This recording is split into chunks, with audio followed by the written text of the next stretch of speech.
আসসালামু আলাইকুম dear viewers friend, আপনারা যে গাছটি দেখছেন সেটা হলো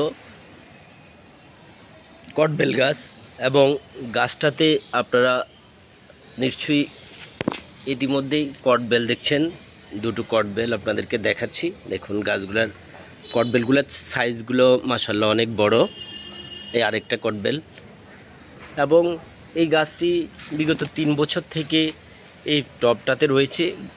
বিগত বছরও এটাতে কটবেল ধরেছিল, ওই সময় একটা কটবেল টিকেছিল।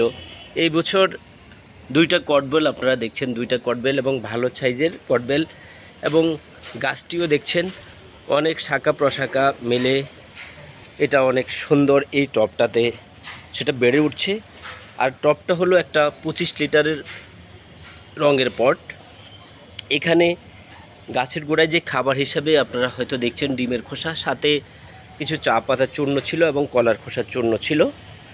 এবং এই গাছটাতে সপ্তাহ বা 10 দিন অন্তর সেখানে চাল দেওয়া পানি অন্য পানির সাথে মিক্স করে দেওয়া হয় এবং কীটনাশক হিসাবে গাছটাতে দেওয়া হয় হলুদের গুঁড়া, একটু ডিটারজেন্ট এবং নিম কীটনাশকের নির্যাস।